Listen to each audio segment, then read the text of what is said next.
A very decisive victory for the mercenary from South Africa, Colonel DeBeers. You are as inconsistent with your policies as the AWA is with theirs. Match. What is the what? He's not happy with the referee. What? Sure, listen. I don't believe this. He's actually said that he will not allow a black man to referee his match. Do you believe this? In the colorful, chaotic world of professional wrestling, villains, or heels, often rely on exaggeration, bravado, or clever trickery to draw heat from the audience. Few, however, have walked the line between entertainment and outright controversy as boldly as Colonel DeBeers. Emerging in the late 1980s, DeBeers wasn't just a character, he was a lightning rod. Claiming to be a South African mercenary during the era of apartheid, he provoked some of the most intense reactions in wrestling history. DeBeers' character was built on the foundation of intense, real-world animosity. Claiming to espouse racist ideologies and refusing to wrestle non-white opponents, he drew instant heat from fans. The gimmick was shocking, uncomfortable, and highly polarizing, designed to elicit not just boos, but visceral reactions. In an era when wrestling relied heavily on regional promotions and live crowds, DeBeers' persona was particularly effective.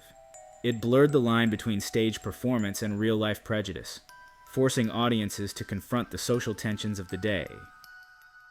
But to fully understand the character's legacy, it is necessary to explore not only the storyline, but also the man behind the persona, Ed Wiskoski, a skilled journeyman wrestler who carved a long career across multiple territories before donning the Colonel's uniform.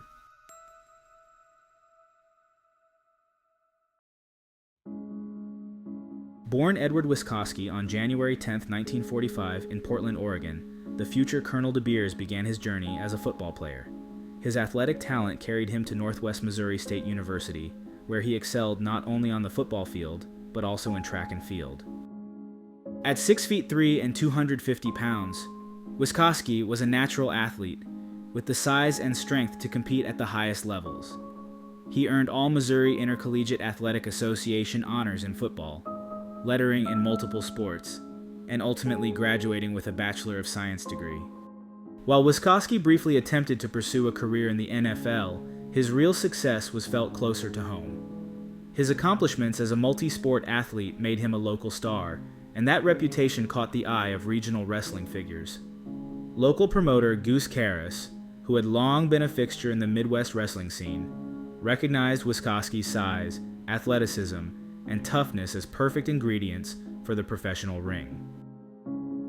Wiskoski broke into the business under the name Easy Ed Wiskoski, a straightforward persona that allowed him to develop his in-ring skills.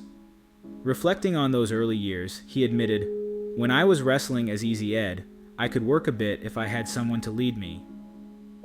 Despite his modest assessment, he got a push fairly quickly in the Central States territory, winning the Central States Heavyweight Championship in May of 1975. Wiskoski also quickly gained recognition as a tag team competitor, most notably teaming with Playboy Buddy Rose. Together, they became one of the most successful teams in the Pacific Northwest, capturing the Northwest Tag Team titles on several occasions, as well as the San Francisco version of the World Tag Team titles. Throughout the 1970s and early 1980s, Wiskoski was consistently booked both as a singles competitor and as a reliable tag team partner. But after completing a tour of Australia, he returned to the United States with a sobering realization. Wrestling was changing. The business was shifting away from straightforward athletes and toward colorful, over-the-top characters who could sell tickets and capture television audiences.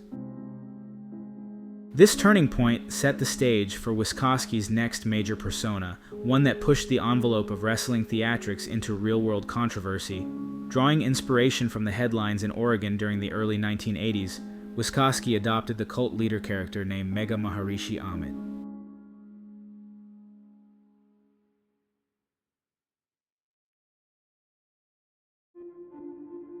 Before donning the uniform of Colonel DeBeers, Wiskoski had already tested the waters with controversial characters. In the 1980s, he created a persona in Oregon called Mega Maharishi Ahmed, inspired by the Rajneeshi cult that had settled in the state under leader Bhagwan Sri Rajneesh. The cult gained infamy in 1984 when its members poisoned 10 restaurant salad bars in Oregon with salmonella, the first and still the largest act of bioterrorism in American history. The gimmick was entirely Wiskoski's idea, and it was as much satire as it was heel work. Playing the role of a manipulative cult figure, Mega Maharishi would ask fans for donations to the cause. Crowds would throw money into the ring, which he would then have the referee pick up and hand over. $10 or $15 was a good haul, Wiskoski later recalled, noting that he would cut in promoters Sandy Barr and others who helped. One fan even sent him $20 in the mail every week, convinced she was supporting a spiritual leader. Wiskoski claimed the gimmick was too local. Not too many people out of Oregon or Washington even knew about it. Wiskoski later reflected, "It was probably one of the most fun things I've ever done." Wrestling historian Kurt Nielsen, one of Wiskoski's closest friends, even believed it could have been his breakout act. "In my mind, he was one of wrestling's great missed opportunities. If he had brought Mega Maharishi to the big stage, he would have gotten over huge." For all the heat Mega Maharishi drew, his then-wife was convinced it might even get him killed. It was nothing compared to what came next. Colonel DeBeers would take Wiskoski's penchant for controversial characters and amplify it to the national stage.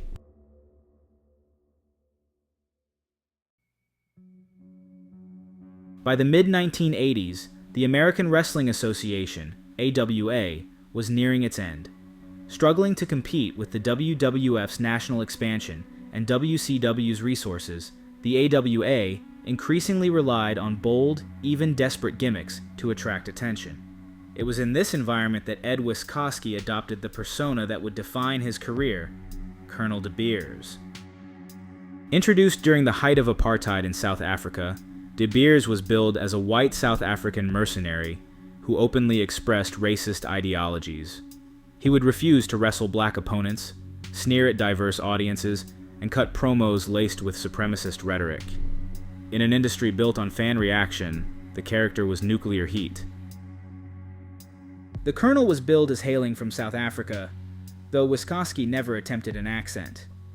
The name DeBeers was a not-so-subtle nod to the South African De Beers Group, the global diamond empire synonymous with both wealth and exploitation. The gimmick was as pointed as it was offensive, giving promoters a villain who blurred the line between theatrical heel and the real injustices unfolding in international headlines. During his AWA tenure, Colonel DeBeers quickly became a top heel, engaging in high-profile feuds that cemented his notoriety. In 1986, he clashed with Big Scott Hall and the legendary Superfly Jimmy Snuka. He later faced Sergeant Slaughter in 1988, briefly feuded with Derek Dukes in 1989, and wrestled jobber Jake Milliman throughout 1990. His feud with Jimmy Snuka, in particular, remains one of the most infamous in wrestling history. Even in an era when racial stereotypes were often exploited in wrestling storylines, DeBeers' overt racism shocked audiences. He openly refused to wrestle Snuka because he was not white, creating tension and standoffs that heightened crowd engagement. The feud escalated after a brutal injury angle. DeBeers interfered in one of Snuka's matches, throwing him off the top rope to the floor and delivering several pile drivers on the concrete, leaving Snuka bloody and battered, wheeled off on a stretcher. This shocking moment set the stage for a series of high-profile matches between the two, solidifying DeBeers' reputation as one of wrestling's most dangerous and controversial heels.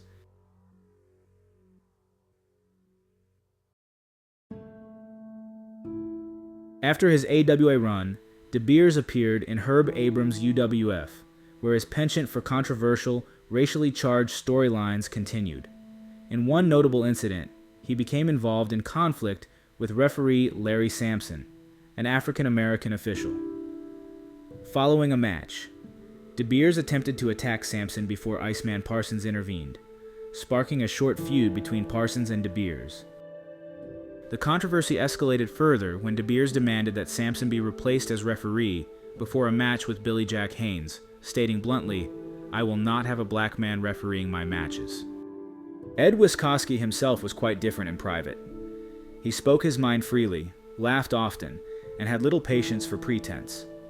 A jokester, he was beloved by the others in the wrestling business, earning respect not just for his in-ring work, but for his personality behind the scenes.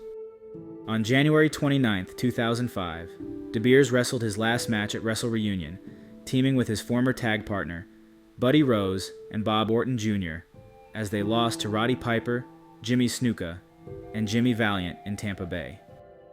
Outside of performing, Wiskoski remained invested in the next generation of wrestlers. He and longtime tag team partner and friend Playboy Buddy Rose ran a wrestling school together in Vancouver, Washington. Their complementary styles made them a successful teaching duo.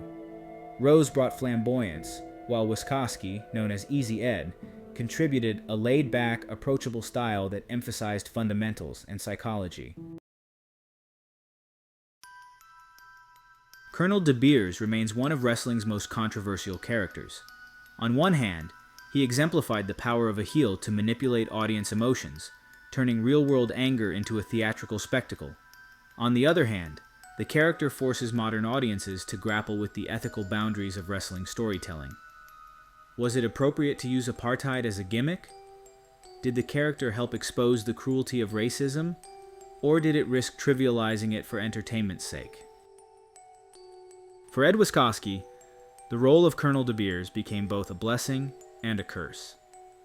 It secured his place in wrestling history, ensuring he would be remembered decades later, but it also tied his legacy to one of the most provocative and unsettling gimmicks of all time. In the end, Colonel DeBeers was a product of his era, an era when wrestling embraced extremes to captivate audiences, sometimes at the cost of cultural sensitivity. Wiskoski's long career, from Pacific Northwest journeyman to AWA villain, is a testament to the adaptability and resilience required to succeed in the wrestling business. Yet, it is Colonel DeBeers, the South African mercenary who drew fire everywhere he went. That remains the most enduring and controversial chapter of his story. In the end, Colonel DeBeers wasn't just a character. He was a reminder of how wrestling could blur the line between performance and reality, for better or for worse.